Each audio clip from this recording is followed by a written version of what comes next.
Another day has arrived, and we are still in the same place of disarray. Hope is in the distance. I can see a tiny glimpse of light, just a tiny, tiny light.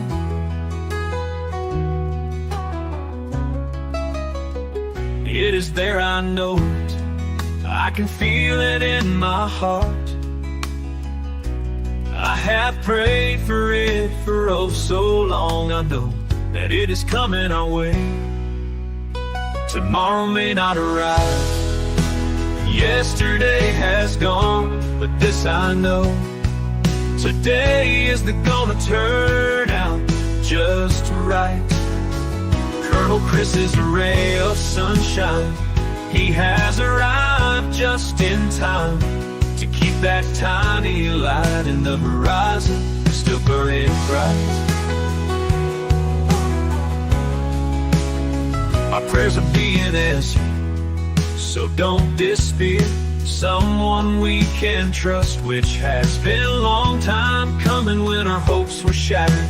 He is that tiny bright light in the distance.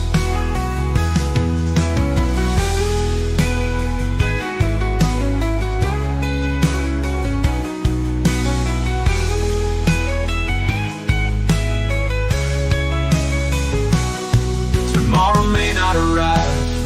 I can feel it in my heart. I have prayed for it for oh so long. I know that it is coming our way. Tomorrow may not arrive. Yesterday has gone, but this I know. Today is gonna turn out just right. Colonel Chris is a ray of sunshine. He has arrived just in time to keep that tiny light in the horizon still burning bright. Our Colonel Chris is a ray of sunshine. He has arrived just in time to keep that tiny light in the horizon still burning bright. Our prayers are being answered, so don't despair. Someone we can trust, which has been a long time coming when our hopes were shattered. He is that tiny bright light in the distance.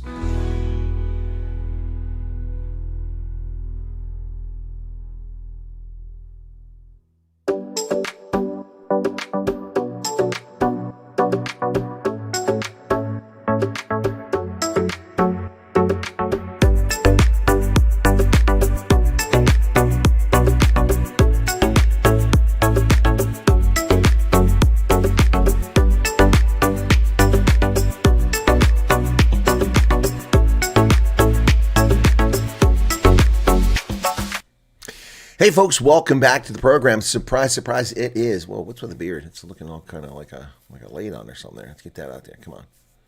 They're looking kind of fluffy. What's going on there? This whole thing looking kind of something not right with that beard, man. Didn't notice that till just now. Well, I didn't get a haircut, but boy, I'll tell you what, that sure looks bad. What the heck? I'll try to flatten this one. Maybe that'll make it look better if I flatten that side. There we go. Now I look a little less creepy. Still looks a little bad there. I have to go get a brush. Hey, folks, welcome back to the program. That's looking creepy. I got to fix that. That's disturbing. Hang on.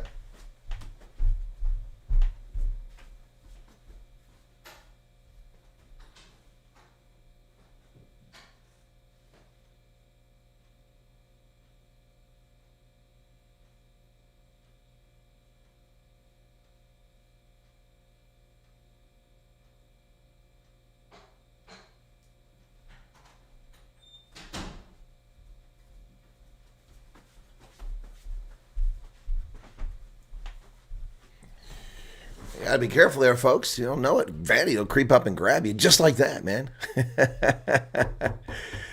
No, we didn't make it to 100. Well, it doesn't. Not yet. We still got 4 hours because it's not tomorrow because the time is based off of Sunnyside, California. But no, we're not going to make it on the Truth Report.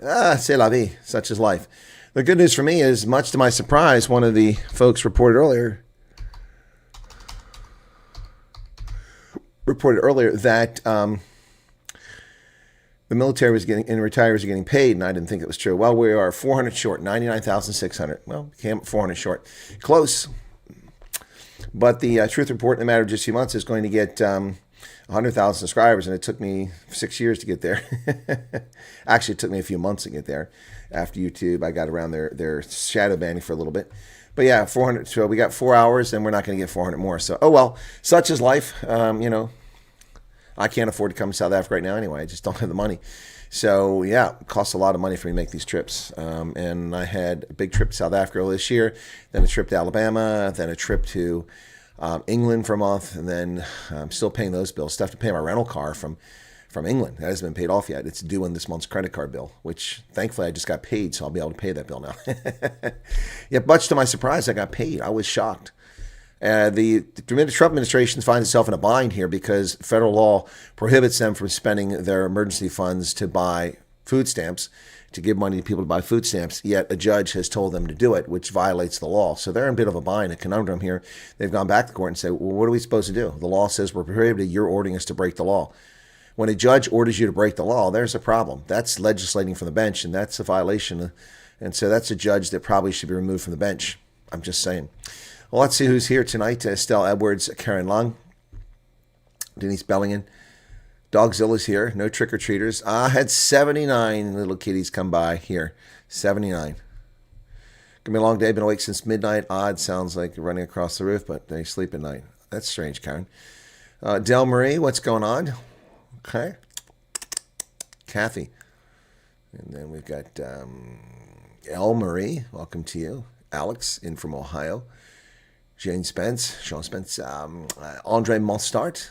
Dirk Coetzee is back again. Salutations. Charles Van Altson, the voice of reason, is here.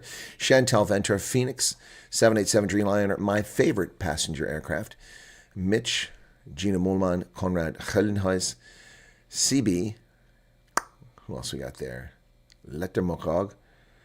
I don't know what that's supposed to mean. It reminds me of the Magog from Andromeda. Philip Duplessis, hello to you. And then we've got 44 not in our name off cards must have been the same ones. Yeah, Charlie Strawn. No. Yeah, exactly. Okay, that's all they could find. There's only that many idiots out there, apparently. Not really. There's more, but that's who they found. Leilu Dallas here in Multipass. Christopher. Utopi's back. Whatever. We didn't make it. I mean, whatever. It's not the end of the world, man. Not the end of the world. Christopher, Dogzilla, Light Rain.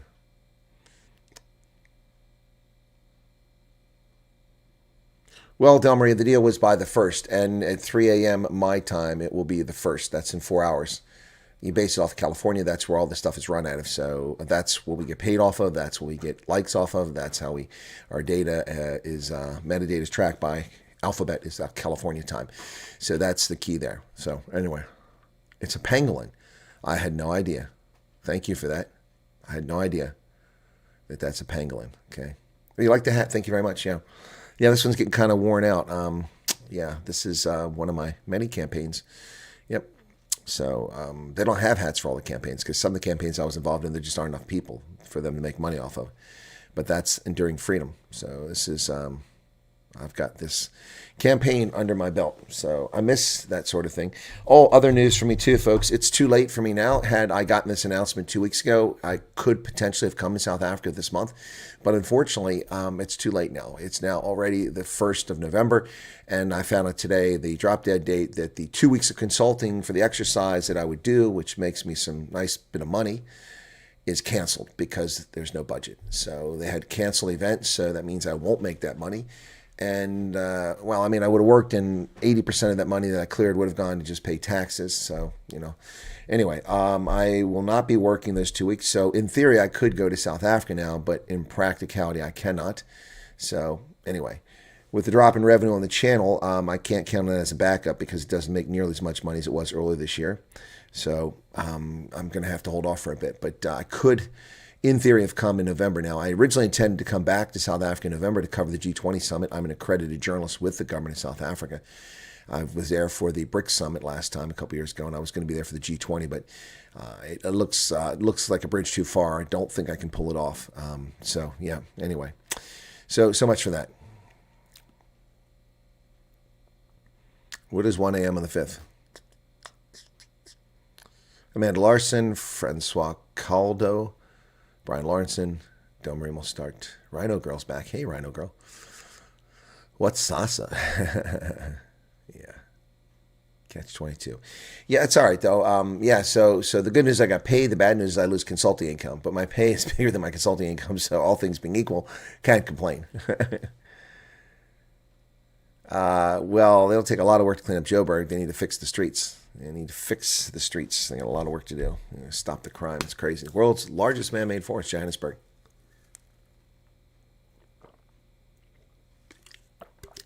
There's parts of Joburg I like. I like Northcliffe. I like Sanson. Well, Rebecca, it just means I won't make it right now. I wasn't telling you I was coming right now. A few select people knew that my intent was to come back during the G20. But the problem I had was that this event was scheduled until Friday, and I can't fly Friday and then get there Saturday evening or Saturday morning. It'll be Saturday evening, yeah. And then Sunday it's over. It just wouldn't work. So it was impractical. Now that the event's canceled. Had they canceled it 2 weeks ago, it would have been reasonable. I could have got a flight, and I could have booked everything. So plus, some folks let me stay on their place, which cuts down my lodging cost, and so that's a bit much to ask for people short notice if I can stay with them. I mean, South Africans are very accommodating, but you don't want to be a bad house guest. So, yeah. So, Houghton's not too shabby, says Charles. I suppose so. Yeah. Anyway, so there you have it. So interesting thing today. It show you the difference how life works. This is here in America. I received this letter today, and I was like, "What's that all about?" And so it was from the orthopedic place that I had gone to back in August. They had sent me a bill, and I would have sworn I paid for it between my England trip and going to Idaho. I was only home for like 4 days, and then I had to go again. A bill came in. I wrote a check. I couldn't pay online. I guess they don't want to pay the credit card fee. So I sent a check. I came back from Idaho, and then a few days after, I got another bill. I'm like, didn't I pay this already? Well, the check had not cleared in my account. I checked. So I'm like, okay, maybe I didn't write him a check. So I just wrote another check. So today I got a letter, and just to show you how professional things are and how they function in America. 29 October. So it says, to me, we are returning your check to you at this time for one of the following reasons. This payment is a duplicate payment previously made by you, and your account balance with us is now zero. From their billing department. I received a letter from them from the billing department, and my check came back, the one that I wrote to them. Ouch. So there's the check that I wrote. I'm not going to show you what it looks like, but there's the check that I wrote, and they sent it back to me. So, but here's the thing. That's a copay. I just went and saw them again 2 weeks ago, so they haven't got the billing for that yet. So I'm not going to tear the check up. I'm going to hold on to the check, and then I'm going to mail that check back in when the next bill comes for the next visit. So, but isn't that wild? They very quickly sent me a thing telling me that I've overpaid. That's pretty wild. You got to like that. That's professional. Amazon, Texas says, must be the only person I know who is sad about not being able to visit South Africa. Yeah, I'm very sad. I'm very sad. But most people didn't know I was planning on coming right now, so yeah. Yeah, it's very honest of them, Angelique. Yeah. That's, you just don't see that. Pretty cool, huh? Yeah, so I just thought I'd share that with you. I mean, we're showing the differences because the Sunnyside Detective said the grass isn't greener in America, so I'm just showing examples of how things are smoother on this side. Yes, of course I still use checks. Absolutely. Check is a perfect way to prove you've paid for something. Anybody can fake a credit card bill, but you can't fake a canceled check. Well, you can, but not very well.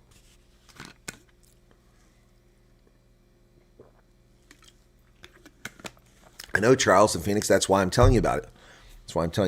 Yeah, I pay most of my bills electronically, but I do pay some, like my water bill. I pay that by check, and I drop the check off physically in the water place, the water utility. Yep. No, I still use checks. Checks are wonderful. They're fantastic.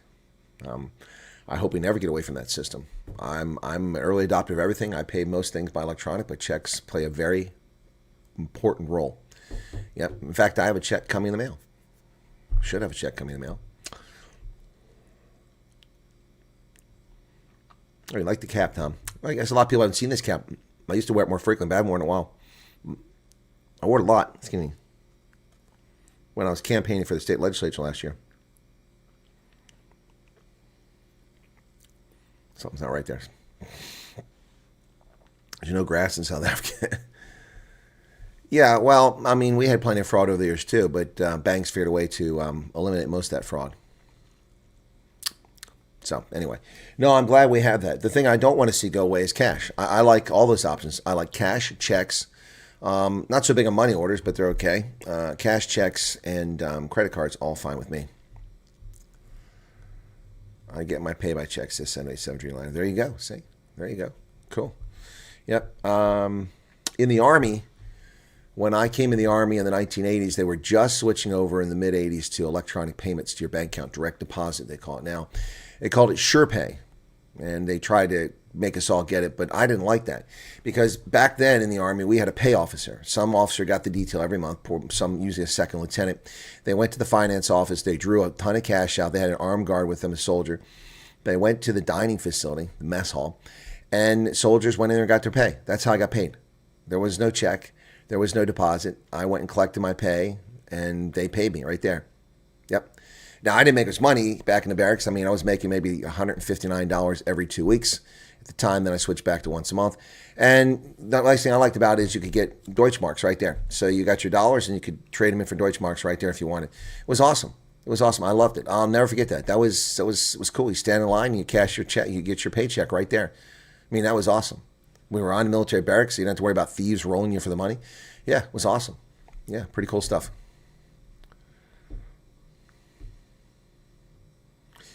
Yeah, I don't like auto pay. Auto pay is very easy to get lazy and not know what kind of money you're spending. Next thing you know, you have no money. I mean, some people have the discipline, but it's just an easy way for that to happen. So I only have one credit card gets paid auto pay.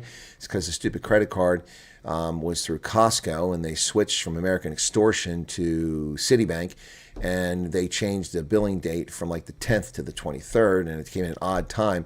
And I nearly missed a payment a couple of times because, I mean, it just was out of sequence and I wasn't remembering. So I just set up an auto pay. But everything else, I hit it on the money. So, yeah, no, the mark was fantastic. That was, so I remember the Deutschmark went up 14, it dropped 14 pennies. So it went up to 347. And that's the highest. I hear all these people like, it was 4-1. It was never 4-1. I was in Germany. It was never 4-1. Maybe in the 70s, but it sure as hell was never 4-1. In 1985, the dollar soared to 3 mark 47. That was the peak.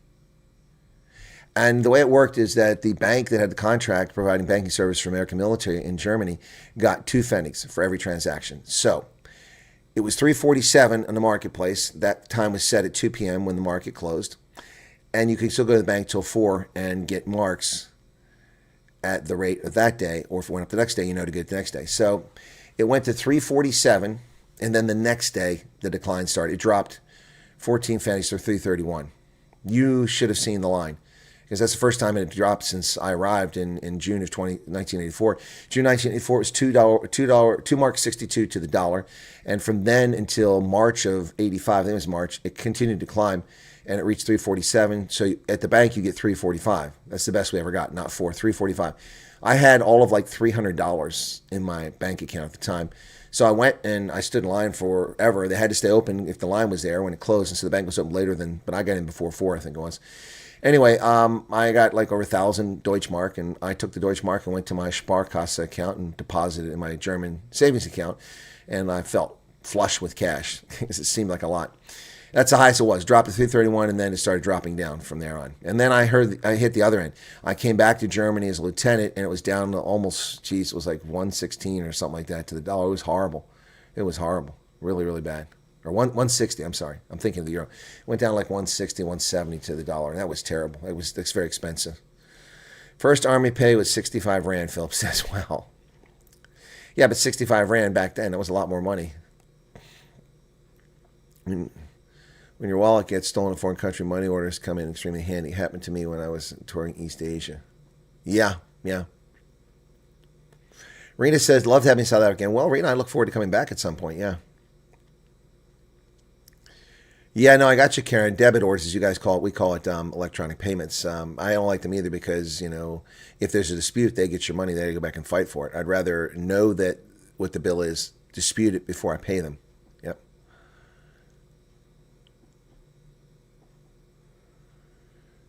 Christopher says, as 11 Charlie, he drank all weekend on $10.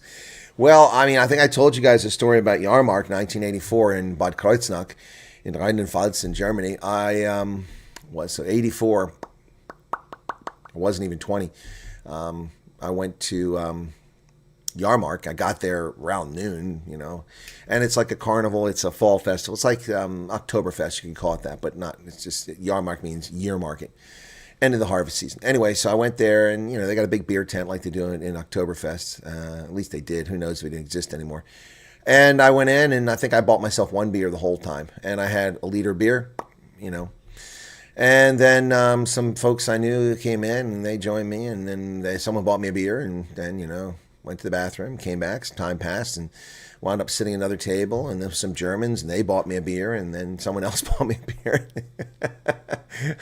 I think I spent four marks the whole day for beer. I drank beer. The only time I drank like that, I drank from like noon until 3 o'clock in the morning. Oh my gosh. The next morning, my mouth was like, I wasn't hungover, but I couldn't get that taste out of my mouth. It was, never again. Ni vida. Ni vida. Oh my goodness.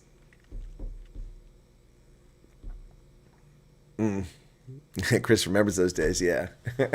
I remember those days, man. Oh my goodness, man. Oh. Sandra. I'll never be Maria Magdalena. You're a creature of the night. Promise me delight. When you're big in Japan, from the eastern sea so blue. Oh my goodness. You're my heart, you're my soul. You keep it shining everywhere I go. You spin me right round, baby, right round like a record, baby. You can dance if you want to. You can leave your friends behind. Man, the music was so freaking awesome. So awesome. The Kommissar geht um. Yeah, der Kommissar geht um. Yeah. Rock me Amadeus. Amadeus. Er war so populär. Er war ein Superstar. Amadeus. What a brilliant guy. Falco. Miss him. Wow. Falco now, he died when he was 40 in the 90s, so he would be in his 60s or 70s now. Wow. Yep. Men Without Hats. Depeche Mode. Wow. What a time it was. Makes me want to play that Rhodesia song. When all the world's against us, what a time it was. Yep. What bike you talking about, Christopher? Happens when you drink your beer all night, you wake up the next morning with dead catfish in your mouth. That's exactly what it was. It was terrible, man. Oh, it was terrible. But that's it. I mean, I never was a big drinker. That was yeah. When I was enlisted and I was in my advanced individual training as a multi-channel communications equipment operator for Gordon, Georgia. Oh my goodness. Used to go to the NCO club. Oh, that place was rocking, man. Oh my, rocking Shannon. Let the music play. Oh my goodness, man. We started dancing and that got us into the groove. Oh man, it was a great time. So there was that upstairs. It was dance music and, and at the time, I guess you'd call it soul and dance. And then in the basement, it was kind of more of a rock sound. It was the NCO club. It was awesome. I was an NCO, of course, but we're allowed to get in there. You used to take the cab over for like $1. Get in the cab at the barracks. You all pile in. You pay $1. You go over to the club. Like the Oktoberfest has all the classics being sung at full volume in those beer halls. That's not what I saw at there was no American music being played when I was at the actual Oktoberfest in 1984, which is when I went. I mean, I've been there since. It's not the same. That was, man, oh my gosh, can we just turn the freaking clock back to 1984, man? Life was so grand. And I'm sorry about you poor bastards behind the Iron Curtain. You just under communist oppression. But for the rest of us, man, well, it was, oh my goodness. Let's turn the clock back. I just miss those times. It was just, oh man, it's just, gosh. Some innocence to it, some seriousness to it, some great music. Just, it was fantastic. All of this was Strawberry Blonde and Brown. Yeah, that's right. The hip worked. Oh my goodness. Oh my goodness. Yeah, the roadie songs music from the 70s kept us going through perilous times. Indeed, Del Rey Mostart. What a time it was when all the world's against us. 1965. Yep, no, UDI. Great song. Yeah, no. It's just, oh my gosh. A little nostalgia tonight. It's a shame I can't play that music. We can enjoy the music together, but you know, it'll be a copyright strike, yeah. Ran short of 100,000. Yeah, I know. Oh, 350, is that the total? Okay, I thought it was 400. Yep. Oh well. Such is life. Such is life. I'm much more interested in how my video is performing. 9,700. That's it. It's an advert.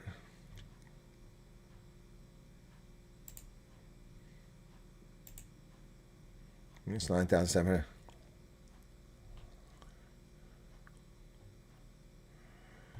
Only 2 dislikes. That's nice. It's only 2 dislikes on my Truth Report video.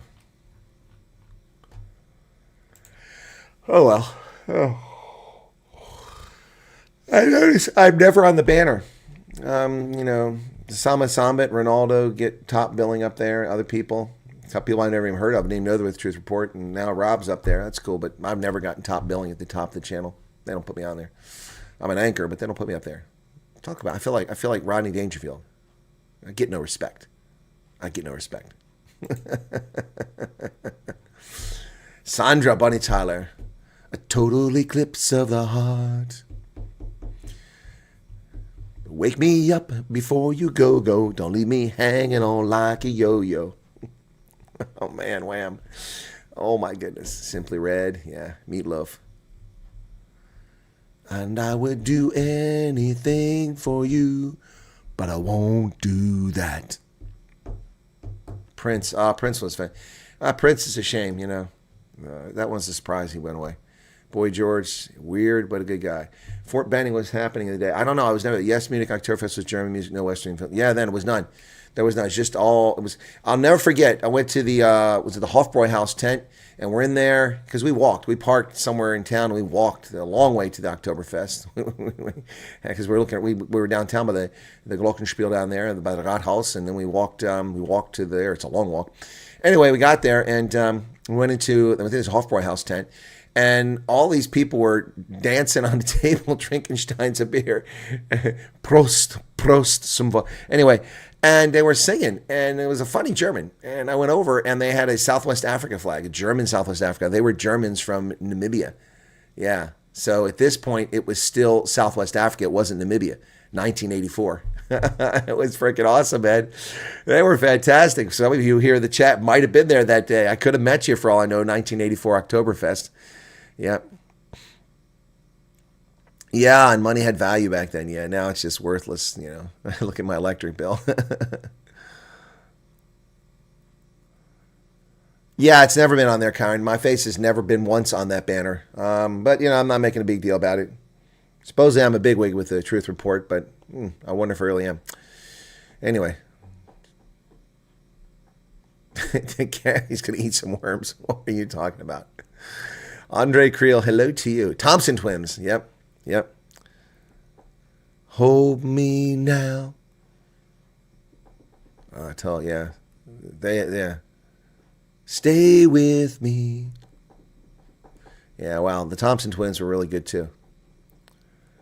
Spent a fortune on the gals serving the beer. Well, Christopher, I'm glad to hear that. I hope it paid off for you. Heaven is a place on earth. Belinda Carlisle. Well, one of my favorites is Boy Meets Girl. Boy Meets Girl. Oh, boy. Yep. Boy Meets Girl. That is a great song. Waiting on a Star. Waiting on a Star to Fall. Waiting on a Star to Fall. You know, they're married, by the way, those guys. But they're like ancient now. They started in 1982. Yep. George Merrill and Shannon Rubicam. Yep. Yep.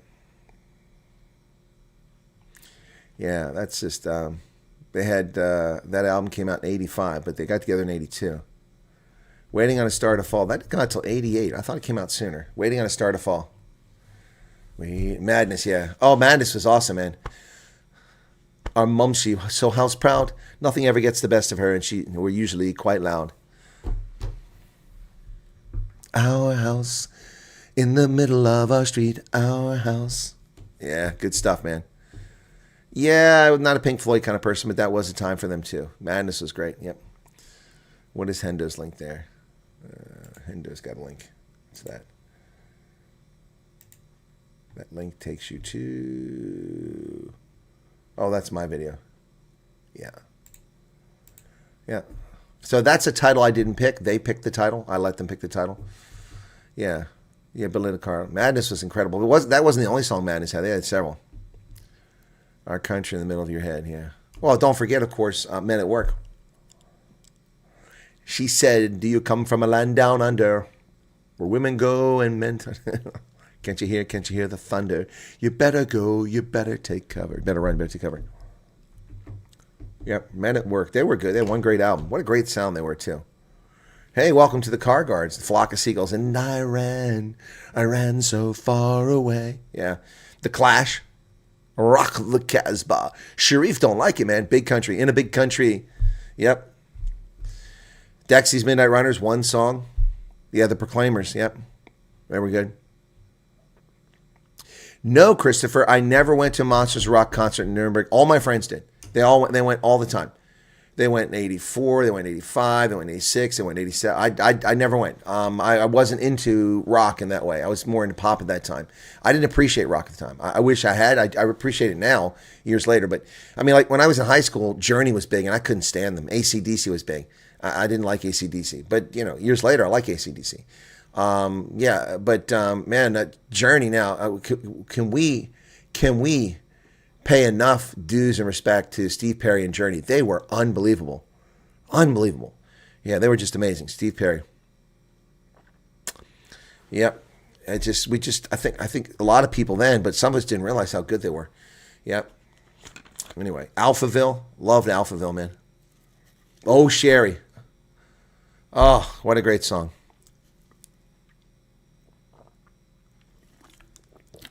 And even Toto.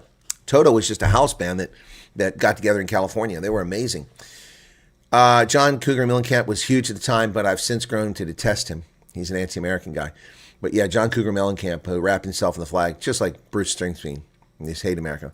But yeah, he was big. Little ditty about Jack and Diane, two American kids growing up in the heartland. Jack gonna be a football star. Diane's debutante backseat of Jackie's car. Oh yeah, life goes on long after the thrill of living it is gone. Now that's probably a true statement. Life goes on long after the thrill of living it is gone. Yeah, Guns N' Roses was huge. Yep, yeah, Def Leppard. Oh, you saw him in Frankfurt. Okay. Concerts in Germany. I don't think I ever went to a concert in Germany my entire life that I can think of. I don't recall ever going to a concert. I've been to the American League of Football there, you know, the whatever they call it. I watched the Frankfurt Galaxy play against Amsterdam, I think, at Waldstadion in Frankfurt. But that was in the 90s. In the 80s, I don't think I ever went to a concert in Germany, no. It was never struck my fancy. I got nothing against Pink Floyd. They're very talented. It's nothing, didn't do anything for me. I like Chicago. Peter Cetera. Meant to be kind of love that lasts forever. And I want you here with me. Billy Idol. Wide Wedding. Yeah, Billy Idol was pretty good. Yeah. Beastie Boys, not really my cup of tea. Sugar Hill Gang, I like them. Yeah. Popcorn Ball. Def Leppard. Wow. They're in Vegas now. That's cool. Metallica, Michael Jackson. Well, Linkin Park came long after Metallica and Michael Jackson on the Cranberries. I'm not sure what different generation. The Cranberries came later, and so did Linkin Park. Metallica was earlier. Michael Jackson was in the 80s and 90s. Yeah. Dire Straits. I never really liked Dire Straits. Never really liked them. Song of the Border was Sugar by Rodriguez. Yeah, that's pretty popular. Vietnam song. Oh, best album ever was Arrival by ABBA. Yeah, Cranberries 90s, weren't they? 80s, 90s maybe? Future looks bright. OMG, Enya. Yeah, Enya didn't do anything for me. ABBA is awesome, man. Pet Shop Boys. In the West End town, Dead End Boys. East End Girls and West End Boys. Collective Soul, my mom. No, I don't know that. Simply Red? Yeah, West End town, yeah. Yep, no. Roxette, yeah. No, Roxette was good. I was, the Kinks, I was on to Pet Shop Boys before they made it big. It's funny because I was in Europe 84 to 87 when a lot of bands got started in Europe, and then, or even American bands, they didn't do so well in the States. They played in Europe and got big, and then they became big in America. It was pretty cool. I don't know the South African bands. Yeah. Rush, Rush, Canadian band. Rush, not my cup of tea either. Yep. As a freshman at university, I saw Michael Stanley Band, the best concert I've ever gone to, hands down, still to this day. MSB. Michael Stanley died recently. He was like 68 or 70 something. Best concert I ever went to. Michael Stanley Band. Then I also saw Neil Young during his trans period. No, not transgender, but his transition of music. Neil Young. I think I got a contact buzz from 9,000 people smoking weed at the Convocation Center in Athens, Ohio. Whew, man. And then I also saw, I think that was it that year. I don't remember if I saw anybody else. When I was at Iowa State, teaching at Iowa State, I saw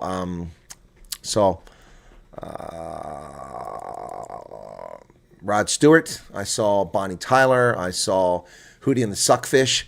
Who else did I see? Yeah. I saw Quarter Flash. They sucked. They were only good in the studio at Springfest, big event that they have in college campus down there in Athens.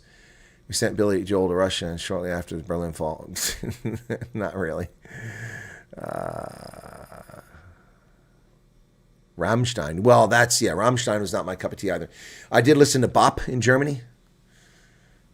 Alexandre, nicht nur du. Yeah. And of course, Falco, Alphaville, Nena, Modern Talking. There's some great German bands back then. Neil Diamond, ABBA, Jack and Jills. Okay. UB40 and Roxette would be pretty incredible back in the day. Notice how that really doesn't get big bands anymore. A lot of them came for Sun City just to stick their finger in the poke the eye of apartheid. Yep. Beat up guitar, Kurt Cobain through the stage floor after a song one night. Wow, are you serious, Dogzilla? That's pretty wild. Yeah, Kurt Cobain. No, that's that grunge never did anything for Nina Hagen. Yeah, Nina Hagen. Nina Hagen is not Nina. No, Nina Hagen is someone else. Nena. Yeah, Nena had that. Hast du etwas Zeit für mich? Singe ich ein Lied für dich von 99 Luftballons. Ihrem Weg zum Horizont. Never been to a Beach Boys concert, no. I never really liked the Beach Boys. They like one or two songs they've got. I like that Montego, Aruba, come on pretty baby, to Jamaica, Bahama, come on pretty mama. Yeah, that's that song. Take you down to Kokomo. We'll get there fast and then we'll take it slow. I know I screw up the lyrics. I don't care. That's the only Beach Boys song I ever had. I mean, I hate all their other stuff. Their 60s songs it's cringe to my ears. I hate it. Yeah. Anyway. Yeah, Sandra did not age well, Max. But we had all them back then. Remember the Page 3 girls up there, and you had Samantha Fox and all the other ones in the UK. And Nina Hagen's completely different sound. Yep. Yeah, she looked hot in the 80s, but she did not age well. Take a look at Sandra today, Charles. Whereas Nina still looks very attractive. She's in her 60s now. Yeah. Midnight Oil, Beds Are Burning, Red Balloons. Well, no, they were not. Oh, no, Fred. No. Nina and Nina was not a one-hit wonder. They had 4 huge albums, and then the band broke up, and she went on a very successful solo career. No, they were huge. Yeah. No, that's not a one-hit wonder. No. Yep. They had a lot of big songs. I didn't like Blondie. Deep Purple? I actually like Deep Purple, yeah. Isn't that funny?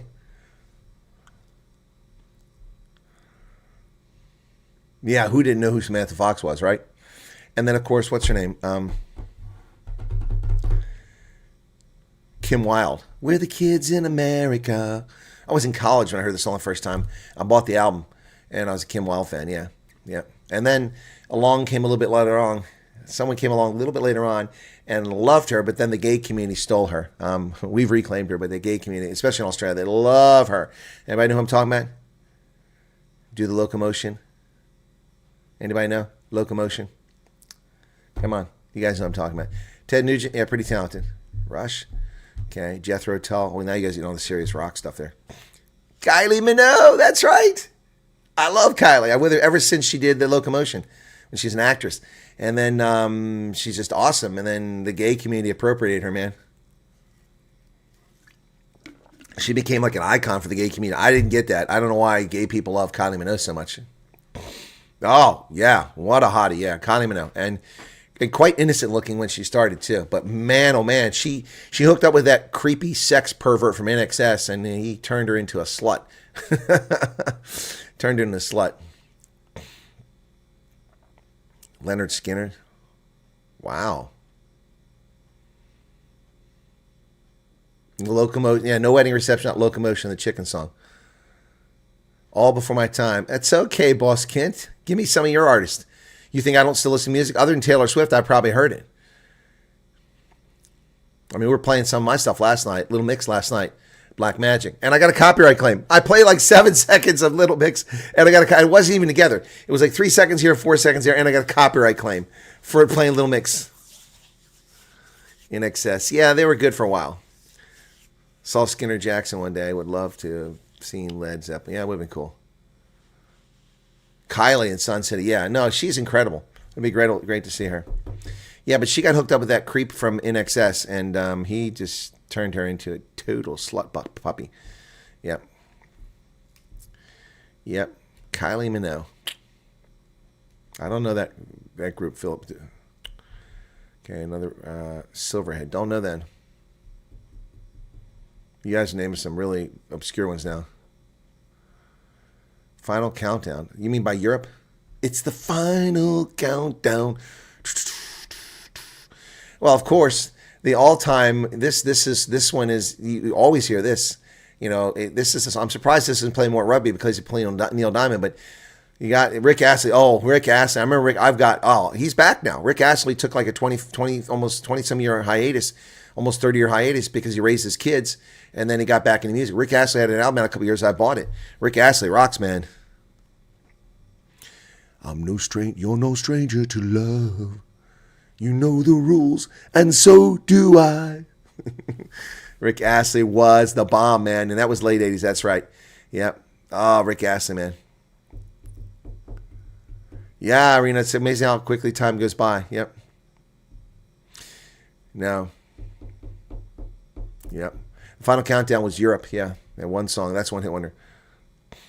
ELO. Well, now we're going back to the 70s. ELO was fantastic in the 70s, yep. Deep Purple, yep. I like Deep Purple. Belinda Carlisle. She was a hottie.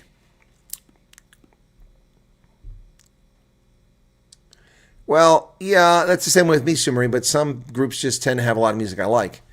Yep.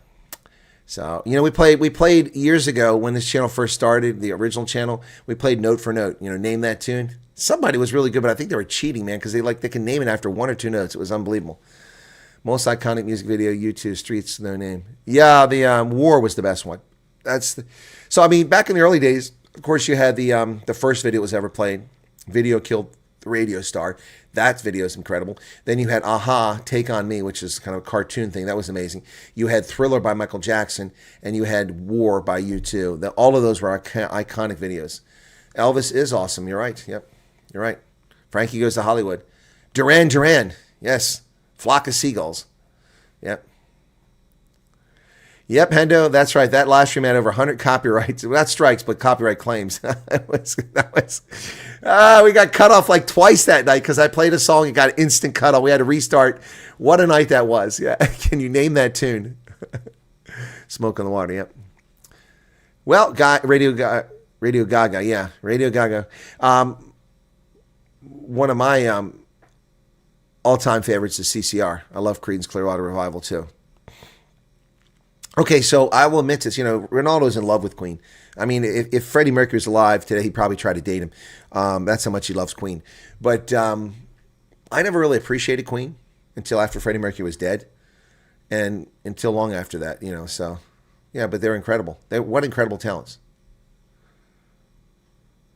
Bosch Ever, remember that live stream? That was so much fun. Why did they not let us do that? You know, I only played a few seconds of a song. It was so much fun. We had a blast with that. That was so much fun tonight. Yep. And then, I mean, I listen to everything, guys. I mean, like, you know, Houdini's one of my favorite groups, too. Houdini. 5 Minutes of Funk, This Ain't No Junk, Get Your Bottom Off a Tree Stump, Ladies Real Pretty, City City. Well, now we get down to the nitty gritty. From the bottom to the top, to the bottom. 4 minutes left. Now, we came here together so we could have fun. You and me, baby, go one-on-one. 5 minutes of funk. Oh, my goodness. It's good stuff. Good stuff, good stuff. Oh. Aha video is awesome. You met Duran Duran? Wow. Wow, that's pretty cool. Yeah, Yellow Lemon Tree. That's old. That's the 70s. I hate that. Toto. I mentioned Toto, Andre. Been the east end of Lake Geneva where the casino was that Smoke on the Water was about. I had no idea that. Okay. You mean Lake Geneva as in Switzerland? Yeah. Stop and listen. Ice is here with a brand new invention. That video and those lyrics were incredible. I mean, he's made a whole lifetime off of that song, and he's a one-hit wonder. But that Ice Ice Baby, of course, using music from Queen, was incredible. Yep. Any scary Halloween stuff apart from... I know some Harry Potters, a few other characters tonight. Yeah, Switzerland. Yeah, Loch Lomond. Yep. I had Morton Hackinson. No idea who that is.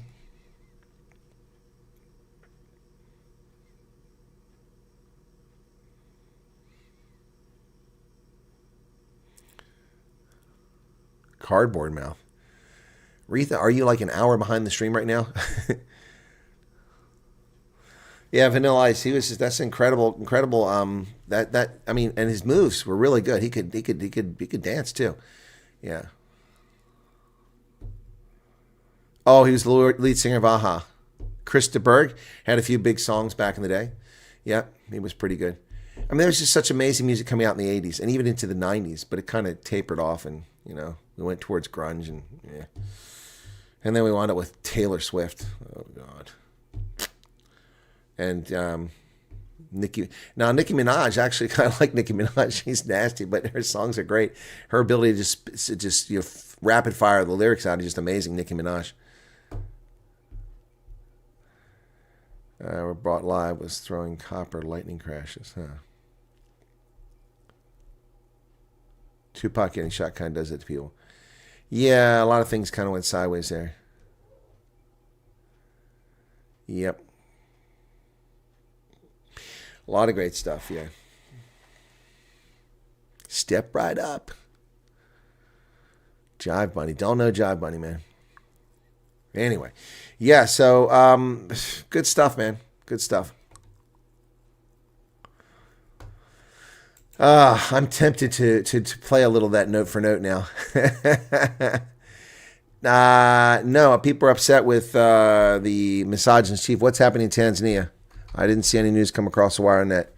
Let's see if I can't find some news on that. Huddersfield. Oh my goodness. No, I didn't see that. Wow. Oh my goodness. BBC says Huddersfield. I tell you, she's a fascist, man. I knew this. I've been saying it forever. Oh wow, this all started about 9 hours ago. Wow. Huddersfield dead in Tanzania. Well, she's an evil bastard. Hundreds of people have been killed in Tanzania during 3 days of protests following Wednesday's general election. Spokesman for the opposition Chadema party told the French press news agency that around 700 people have been killed in clash with security forces. A diplomatic source in Tanzania told the BBC with credible evidence there was at least 500 had died. Wow. Denouncing the election is unfair. It's been difficult for journalists and human rights groups to check the reports of deaths, and hospitals are refusing to get information when asked about casualties. A source at a hospital in Dar es Salaam told the BBC it had been overwhelmed with casualties since Thursday and that most public hospitals in the city were in the same position, full morgues. The security forces are tracking down all of our leaders and some have had to leave the country. These people kill with impunity, said John Kitolka, Chadema's Director of Foreign and Diaspora Affairs. Wow. Well, look at all that, man. I tell you, man, do you know who's responsible for that? Do you guys? Yes, the Right Reverend Alhide was very good at note for note. And the Right Reverend Alhide was still alive when I was in England a couple years ago, or 2023, 2024, and it was actually in not Northampton, but somewhere, Nottingham or somewhere like that. He was like a few miles away from me and found out about it after I was already left there. Yeah, so I'm telling you, do you know what's going on? Do you guys know what's going on? I can tell you exactly why this is happening in Tanzania. You know why, right? Jan van Riebeck. Yep. Jan's responsible. Jan and colonialism are responsible for the behavior of the Tanzanian security forces in murdering political opposition. They're responsible from the misogynist in chief who said horrible things about the women's national soccer team, for the fascist in chief who wears her Muslim garb. Yeah, it's all Jan. Jan van Riebeck. Yep. Yeah. Jan is responsible. Yes. Yep. And Simon van der Stel, the mixed race colored governor of the Cape Colony, he's also responsible. It's just Jan. Yeah, it's colonialism. It's the West. I mean, it's the slavery. It's the dispossession. It's the wait. The white people don't know anything. These are all black folks, all Tanzania. Yeah, gosh. But colonialism is responsible, isn't it? Right? I mean, aren't the evil colonists responsible for this? Official results are expected on Saturday. And Dar es Salaam was the capital, but they picked a purpose-built capital of Dodoma, which almost nobody in the planet knows even exists, let alone knows it's the capital of Tanzania these days. Dodoma. Yep. Of course, they arrested the top opposition politician just days before the election in a fraudulent arrest, and that's why things have gone sideways in Tanzania. No, nobody remembers Bartholomew Dias except the Portuguese, Conrad.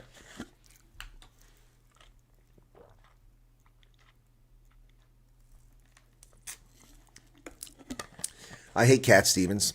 He's an anti-American scummer. Yes, Stefan, but Jan van Riebeck is a euphemism for white colonizers. Yes, Tanzania was German. German missionaries arrived there in the 19th century. And the reason why I can speak Swahili relatively easily, I used to be fluent in it, Jina langu ni Chris, mimi anaka Pennsylvania, is because it's phonetic. And it's phonetic because the first people that wrote the language down in a script were German missionaries. They wrote what they heard, and they used the German alphabet minus the umlauts. And that's why it's easy for me to pronounce Swahili, because it's phonetic. The way it looks is the way it's pronounced. And so the German missionaries wrote it down. They were heavily influenced, and then the Germans wound up making a colony there, Tanganyika. Zanzibar was not part of it. It had a sultanate on Zanzibar, but the mainland, Tanganyika, which included Burundi and Rwanda, were all part of the German colony. The Germans built railroads. The Germans built plantations. The Germans built ports. The Germans built roads. They built clinics, hospitals, schools throughout the major parts of the territory, and built a naval force on Lake Victoria. First World War broke out, and the German colonial force, the Schutztruppe, under Lieutenant Colonel Paul Lettow von Vorbeck, a Prussian nobleman who had experience in the Boxer Rebellion in China and also in German Southwest Africa during the Herero Rebellion at the turn of the century, or as the Herero now call it, the genocidal campaign, which arguably it was. Lettow von Vorbeck was the commander of the Schutztruppe, and the colonial governor was Heinrich Schnee. Heinrich Schnee said that they should surrender to the British forces. Well, he didn't receive orders from Berlin telling him to surrender, and his mission was to protect the possession. So the Schutztruppe raised Germans, and there were a lot of them, who were probably about 2,500, 3,000 or so Germans who joined the force, who were reservists and activated. In fact, he had a general who outranked him, who he called up and served under him. The general reported to him. Yeah, and he raised the force, and it was mostly Africans, the Askaris, which is a term for soldier or policeman from Swahili. And they held off as many as 600,000 British Empire troops. The first landing was at Tanga in the north of Tanganyika near the Kenyan border. He moved his troops up there, and they defeated an Indian force and just wiped them out. And they got all kinds of machine guns and ammunition that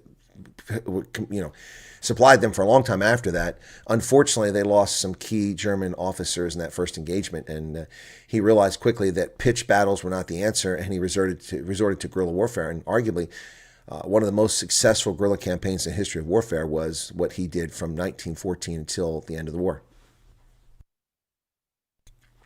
Well, they like to say they chased von Lettow all over Africa, but I like to say that Paul Lettow von Vorbeck led them by the nose. He pulled them all over Africa. He pulled them throughout Tanganyika into Portuguese Mozambique, into British Rhodesia, into the Belgian Congo. He led them by the nose all over. And he was respected by his troops. He went without. He had malaria, just like his troops. When they didn't have food, he didn't have food. They took tires and cut them apart to make shoes. Yeah, they invaded Portuguese Mozambique and defeated a Portuguese battalion down there and got a bunch of weapons and uniforms and things late in the war.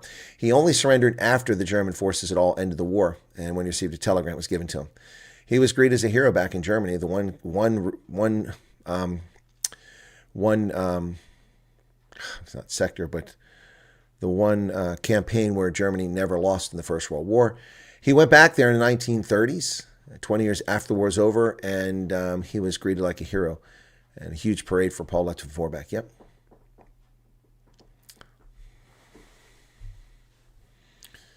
Yeah, the Germans brought a lot of progress.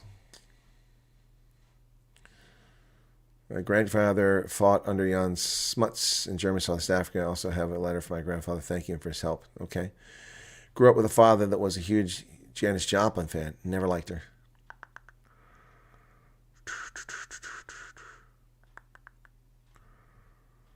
If you take all the manufacturing fires since 2020 today, could it be true to irregular warfare?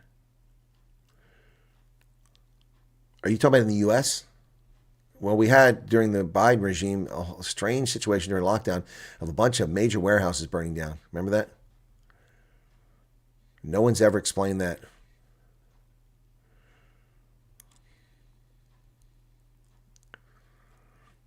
Well, we've gone opposite directions, Alan. I was never a big fan of them. Now I love Queen stuff. They're really good. The Blues Brothers.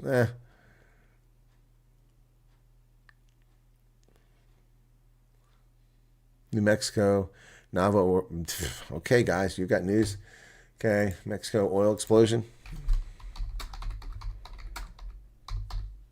Oil refinery explosion.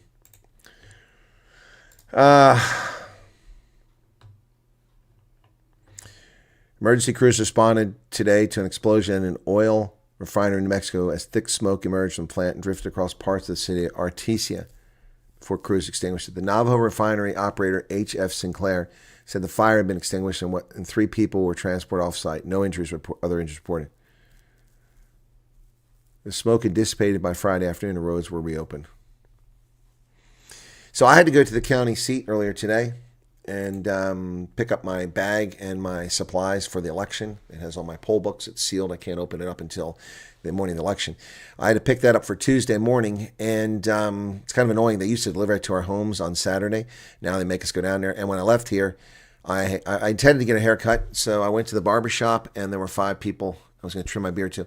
5 people. Unfortunately, my barber doesn't work Saturdays, and she doesn't work Mondays, so she has a long weekend every week. It's pretty nice for her. Good business model. Anyway, so she has a 3-day weekend. Gets to spend it with her daughter.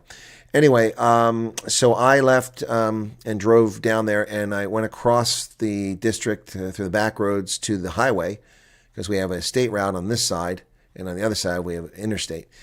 So I got to the interstate, and as soon as I got on the interstate, I went a couple miles, and suddenly, boom, there was a sign that said traffic is stopped from mile marker 22 to 24 owing to an accident.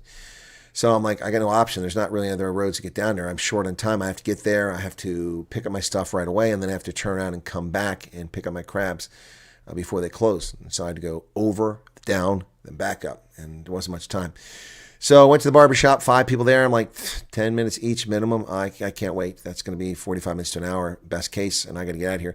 So I left the barbershop. No haircut for me today. No haircut for me tomorrow. No haircut for me Monday. No haircut for me Tuesday. So if I get a haircut, I might not even want one by next Wednesday. So we'll see. Maybe I'll trim my beard on my own again. And then I drove down there, and in front of me, this is a few miles before that mile marker, suddenly traffic just stopping. So 4 ways, slow down, came to a stop. And it turns out that people weren't paying attention because it was, Stau in German was backed up. But people drive and they're not paying attention, and they're tailgating one another. Well, 4 cars like that. And so I heard this fire truck, when it came to complete stop, heard this fire truck, and the fire truck came ripping up the side really fast. And it went about 200 meters past me. I couldn't see because there's a truck in front of me. And that's where the accident was, 200 meters in front of me, the second accident. And so people started going on the berm to the right after the fire truck went by, and we all started scissoring together, joining like this. And then I passed. I could see 4 cars. And then I drove down, and then the traffic was slow. Instead of 65, which is the speed limit, I was going about 28, 30 miles the whole way, but managed to keep moving, got down to the county seat, fought through that traffic, which can be bad because now it's almost 5 o'clock, got to the administration building, and I pulled in. There were like 30 cars lined up, and I realized these are the people trying to get their judge materials.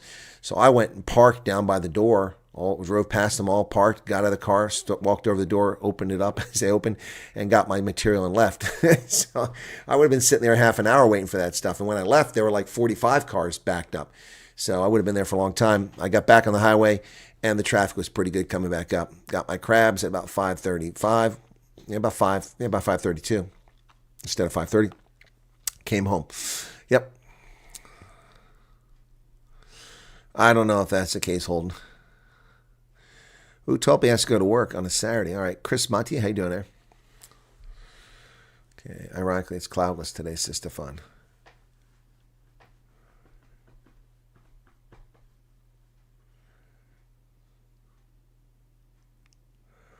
No, Janis Joplin was just a nasty person. Didn't interest me. Jim Morrison, no interest. Jimi Hendrix, no interest. Those people, no. Yep.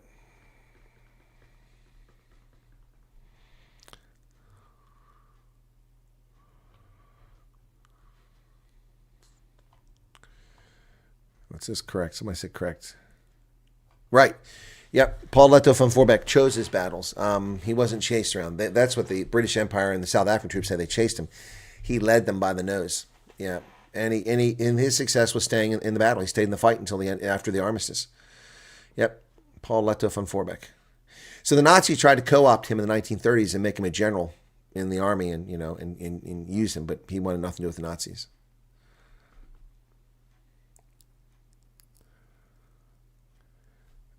I don't know what's going on down there. I just know there were 100 and some people killed in the police raid, the drug raid, so I don't know the latest on that.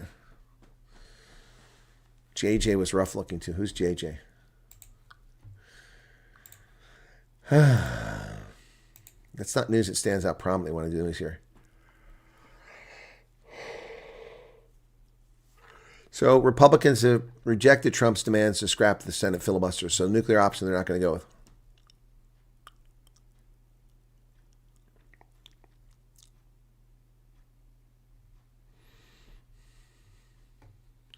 New unsealed Epstein records shed light on years of his financial transactions.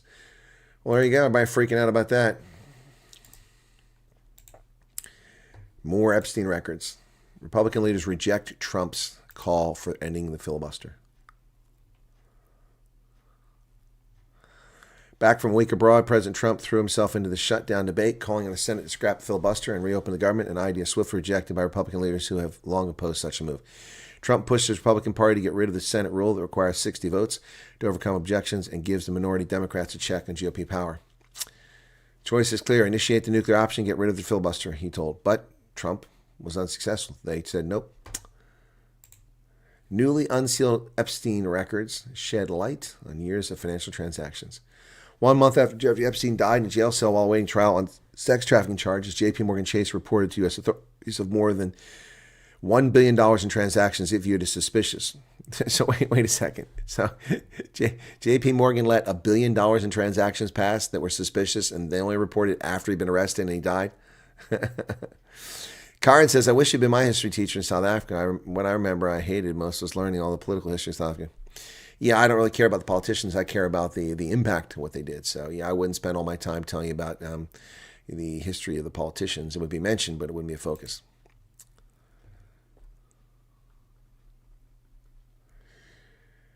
So, the notification was made on September 26, 2019, a suspicious activity report, which kind of confidential financial report institutions file with the Treasury Department to flag potentially nefarious activity. J.P. Morgan report highlights over $1 billion in transactions Epstein engaged in from October 2003 until July 2019. Excuse me, J.P. Morgan, you waited 16 years to report these irregular transactions? I guarantee you, if I suddenly deposit $77,000 in my bank account, I'd be hearing from the IRS. No, yeah, I guess that's my Halloween costume. Yeah, my hat. Okay. Epstein, okay. Judge Jed Rakoff ordered the unsealing of the records, which are part of the lawsuit between the U.S. Virgin Islands and J.P. Morgan. In 2023, J.P. Morgan Chase agreed to pay $290 million to settle a class action lawsuit from survivors of Epstein and an additional $75 million to settle with the U.S. Virgin Islands, where he owned an island. Documents are the latest in a slow release of materials tied to Epstein as the public demand for accountability and transparency about Epstein has gone global. Yep. Included in hundreds of pages of unsealed documents are emails between Epstein and Jess Staley, a former top official at J.P. Morgan, who in 2020 resigned as head of Barclays Bank following media scrutiny over his long relationship with Epstein. This year, Staley said he didn't know about Epstein's involvement with underage girls, but admitted in court that he had sex with one of Epstein's assistants. Prior to Epstein's death, J.P. Morgan filed a number of suspicious activity reports involving the disgraced financiers' accounts. So why did it take so long? J.P. Morgan closed its accounts with Epstein in 2013. So how did they have transactions going to 2019 if they closed the account in 2013? That's 6 years prior. This doesn't make any sense. Generally, the only new material here are the SARs themselves, suspicious activity reports. These basically summarize financial information produced in litigation, much of which has been public for years. The SARs do not confirm what's been inferred all along. The bank filed SARs about Epstein early on, specifically when it exited Epstein from the bank in 2013, and repeatedly between 2013 and 2019 as required. All right. So, big whoop. What's going on here? Oh, Colts get rid of Anthony Richardson? That's a good idea.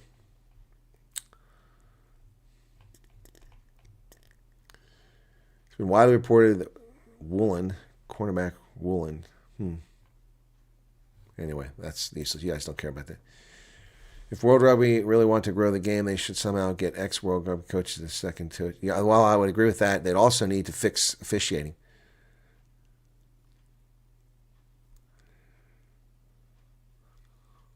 No, the truth will never come out of Epstein. You're right, Holden. It was just a matter of time. Yeah, it could be that the financials had something to do with Prince Andrew. Yep.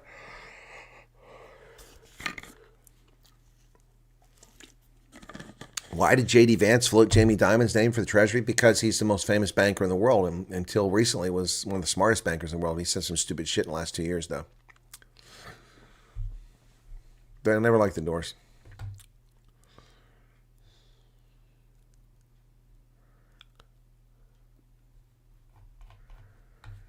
Well, I love teaching history. It's good stuff. Good stuff. No, we didn't make it on the Truth Report. We are now down to just 2 hours and 45 minutes. Yep. And we're 400 away. Oh well, so much for that. Beginning to the truth report to 100,000. Alrighty, guys, I'm going to wrap it up here. I got to set up my streams for rugby. I've got the Barbarians versus All Blacks 15 in the morning. And then after that, I've got South Africa versus Japan.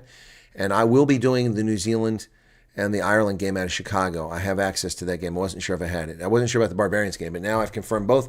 So I'll set all those up as soon as I go off air. I'll put it in the groups, and I hope that you join me for live play-by-play and color commentary on Rugby Ascendant tomorrow. I don't know if I'll do a news program tomorrow, whether the squeeze is worth the juice. We'll see. But hopefully I'll see you guys on there. Now, I won't be wearing my Barbarians jersey because I ordered a XXL large, and they sent me a large. It's 2 sizes too small. I might hang it up behind me, but I know because I'll be rooting for Barbarians, which are primarily South Africans. Werner Koka's on the team and a whole bunch of others. Okay? Alrighty, guys. Cheers. Thanks for being here. Be sure to hit the like button if you haven't already. I do appreciate it. Slow crowd tonight on a Saturday, but we had a good time talking about something that wasn't really news related for the most part. Be well, guys.